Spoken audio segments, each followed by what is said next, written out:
Hi, സുഖല്ലേ? ഇന്ന് നമ്മൾ പാനകമാണ് കേട്ടോ ഉണ്ടാക്കുന്നത്. പേര് കണ്ടില്ലേ? അതേമാതിരി പഴയകാല ആ ഹെൽത്തി ഡ്രിങ്ക്, മനസ്സും ശരീരവും ഒക്കെ കുളിർപ്പിക്കണം ആ പാനകം. നോക്കിയാലോ, എല്ലാവർക്കും അറിയാം, എന്നാലും നമുക്കിതുണ്ടാക്കി നോക്കാം കേട്ടോളൂ. അപ്പോൾ ഏലക്കായ വേണം, ശർക്കര, കുരുമുളക്, ഇഞ്ചി, ചുക്ക്.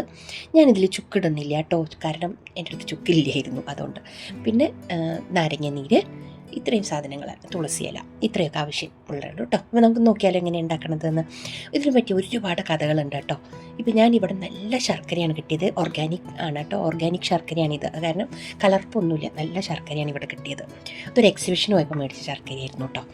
പിന്നെ നമുക്ക് നാരങ്ങ വേണം, ഇഞ്ചിയുടെ ഒരു കഷ്ണം വേണം, പിന്നെ നമുക്ക് ഏലക്ക വേണം, കുരുമുളക് വേണം, ഇതെല്ലാം കലക്കാൻ വെള്ളം വേണം. അപ്പോൾ നോക്കിയാലോ, അപ്പോൾ ഈ പാനകത്തിനെ ചുറ്റിപ്പറ്റി ഒരുപാട് കഥകളുണ്ട്. ഇത് പണ്ട് നമ്മുടെ നാട്ടിലൊക്കെ ആദ്യമായിട്ട് കിണർ ഒഴിക്കുമ്പോൾ കിട്ടുന്ന വെള്ളം കൊണ്ട് പാനകം ഉണ്ടാക്കി എല്ലാവർക്കും കുടിക്കാൻ കൊടുക്കുമായിരുന്നു. ശബരിമല യാത്ര തുടങ്ങുന്നതിന് മുമ്പ് പാനകം സേവിച്ചിട്ടാണ് യാത്ര തുടങ്ങിയിരുന്നത് പണ്ട് കാലത്ത് എന്ന് പറയുന്നു. അതേപോലെ ശ്രീരാമനവമിക്ക് ശ്രീരാമസ്വാമിക്കും പാനകം നിവേദ്യമായിട്ട് വെക്കാറുണ്ട്. എന്നാൽ എനിക്കിഷ്ടമുള്ളതും ഏറ്റവും ഇൻട്രസ്റ്റിംഗ് ആയ സ്റ്റോറി നരസിംഹമൂർത്തിയുടെയാണ്. നരസിംഹമൂർത്തിക്ക് പാനകം വഴിപാട് ചെയ്താൽ ഇഷ്ടകാര്യസിദ്ധി എന്നാണ് പറയുന്നത്. നമ്മൾ വിചാരിച്ച എന്ത് കാര്യവും നടക്കും എന്നാണ് വിശ്വാസം. പണ്ട് അസുര രാജാവായ ഹിരണ്യകശിപു ബ്രഹ്മാവിൽ നിന്നൊരു വരം വാങ്ങി. അസ്ത്രം കൊണ്ടോ ശാസ്ത്രം കൊണ്ടോ, ആകാശത്ത് വെച്ചോ ഭൂമിയിൽ വെച്ചോ, രാത്രിയോ പകലോ, മനുഷ്യനാലോ മൃഗങ്ങളാലോ, വീടിനകത്ത് വെച്ചോ പുറത്തു വെച്ചോ മരണം സംഭവിക്കരുത് എന്ന്. ആ അസുര രാജാവിൻ്റെ പുത്രനായി ജനിച്ച പ്രഹ്ലാദൻ വളരെ കടുത്ത വിഷ്ണു ഭക്തനായിരുന്നു. അപ്പോൾ ഒരു ദിവസം ചോദിച്ചു, നിന്റെ ഭഗവാൻ ഈ തൂണിലുണ്ടോ എന്ന് ചോദിക്കും. പിന്നെ ആ തൂണ് വെട്ടിപ്പുളർന്ന് നരസിംഹമൂർത്തി അതിന്ന് വളരും ചെയ്ത ആ കഥ നമുക്ക് എല്ലാവർക്കും അറിയാം അല്ലേ. അത്രയും കോപാകുലനായിരിക്കുന്ന നരസിംഹമൂർത്തിയുടെ കോപം ശമിപ്പിക്കുന്നതിനായി അന്ന് പാനകമാണ് നിവേദ്യമായി കൊടുത്തിരുന്നത് എന്ന് പറയുന്നു. കൂട്ടത്തിൽ പ്രഹ്ലാദൻ്റെ സ്തുതിഗീതങ്ങളും. അങ്ങനെ നരസിംഹമൂർത്തി ശാന്തനാവുകയും എല്ലാവർക്കും അനുഗ്രഹങ്ങൾ കൊടുത്തു എന്ന കഥ. അപ്പോൾ ഈ കഥയെപ്പറ്റി കൂടുതൽ അറിയണവർ എന്തായാലും കമൻറ്റ് ചെയ്യണം. എനിക്ക് ഭയങ്കര ഇഷ്ടമുള്ള കഥയാണ്, അറിയാൻ വേണ്ടിയിട്ടാണ് ഞാൻ പറഞ്ഞത്. ഇത് ഇങ്ങനെ തന്നെയാണോ, വ്യത്യാസം ഉണ്ടോ എന്നൊക്കെ പറയണം കേട്ടോ കമൻറ്റ് ചെയ്തിട്ട്.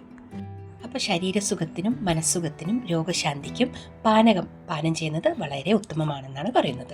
അപ്പോൾ ഈ ചൂട് കാലത്ത് നമ്മൾക്ക് ശരീരത്തിന് കുളിർമയേകാനാണ് നമ്മൾ ഈ പാനകം ഇപ്പോൾ ഉണ്ടാക്കുന്നത്. അപ്പോൾ എന്തൊക്കെയാണ് നമ്മൾ അതിലിട്ടതെന്ന് നോക്കാം. ഒരു കലത്തിൽ കുറച്ച് വെള്ളം എടുത്തു, ആവശ്യത്തിന്.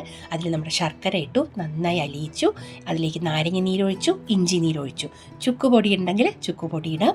ഞാൻ ചുക്കിട്ടിട്ടില്ല, കാരണം എൻ്റെ ചുക്കില്ലായിരുന്നു. പിന്നെ ഏലക്കപ്പൊടി, കുറച്ച് കുരുമുളക് പൊടി, ഇതെല്ലാം കൂടിയിട്ട് നന്നായിട്ട് കലക്കി ഇതുപോലെ അരിച്ചെടുത്ത് അതിൽ എന്തെങ്കിലുമൊക്കെ കച്ചറയുണ്ടെങ്കിൽ നമുക്ക് കളയണം. പിന്നെ ഒരു നുള്ള് ഉപ്പും കൂടി ചേർത്തു കേട്ടോ.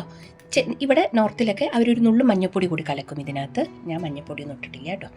ഇത് രാംനവമി, പിന്നെ മാർച്ച് 26-ന് രാംനവമിയാണ്. അപ്പോൾ ഇവിടെ എല്ലാവരും രാംനവമിക്ക് ഇത് നിവേദ്യമായിട്ട് വെക്കും. അപ്പോൾ ഇതാണ് നമ്മുടെ പാനകം. ഈ പാനകത്തിനെ എല്ലാവർക്കും ഉണ്ടാക്കാൻ അറിയാവുന്നതാണ് ഈ പാനകം. പക്ഷേ ചൂടുകാലത്ത് ഇത് കുടിക്കുന്നത് നമ്മുടെ ശരീരത്തിനും മനസ്സിനും എല്ലാം നല്ലതാണ്. കളർ മിക്സ് ചെയ്തിട്ടുള്ള ഒരുപാട് ഡ്രിങ്ക്സ് നമ്മൾ യൂസ് ചെയ്യും അല്ലേ. അപ്പോൾ അത് ഇടയ്ക്ക് ഇതുപോലെയുള്ള നമ്മുടെ പഴയ കാല വിഭവങ്ങളും കൂടി, പഴയ ഈ പാനീയം കൂടി നമ്മൾ ട്രൈ ചെയ്ത് നോക്കണം കേട്ടോ. അപ്പോൾ എന്തായാലും ട്രൈ ചെയ്ത് നോക്കൂ, നല്ല ടേസ്റ്റിയാണ്. കുറച്ച് നേരം ഫ്രിഡ്ജിൽ വെച്ച് കഴിഞ്ഞാൽ പറയണ്ട, സൂപ്പറാണ് കുടിക്കാൻ. ഇനിയിപ്പോൾ നല്ല ചൂടുകാലമല്ലേ, അപ്പോൾ നമ്മുടെ കുട്ടികൾക്ക് ഈ ഇതൊക്കെ ഉണ്ടാക്കി കൊടുക്കും കേട്ടോ. അവർക്ക് അറിയട്ടെ പഴയ കാലത്ത് നമ്മൾ ഇങ്ങനത്തെയൊക്കെയാണ് കുടിച്ചിരുന്നത് എന്ന്. അപ്പോൾ നമുക്ക് നല്ല വീഡിയോ ആയിട്ട് വീണ്ടും കാണാം കേട്ടോ. ലൈക്ക് ചെയ്യാനും ഷെയർ ചെയ്യാനും സബ്സ്ക്രൈബ് ചെയ്യാനൊന്നും മറക്കരുത്. അപ്പോൾ ഇനി പാനകത്തിലേക്ക് ഒരു ഏലക്കായും ഒരു തുളസി ഇലയും കൂടി ഇട്ടിട്ടുണ്ട്. ഇപ്പോൾ ഇതാ അടിപൊളിയായിട്ടുള്ള പാനകം റെഡി ആയിട്ടുണ്ട്. അപ്പോൾ നമുക്ക് നല്ല വീഡിയോസൊക്കെ ആയിട്ട് വീണ്ടും കാണാം കേട്ടോളൂ. Okay, by. ചെറിയ വീഡിയോ ആണ്, എല്ലാവരും കാണണേ.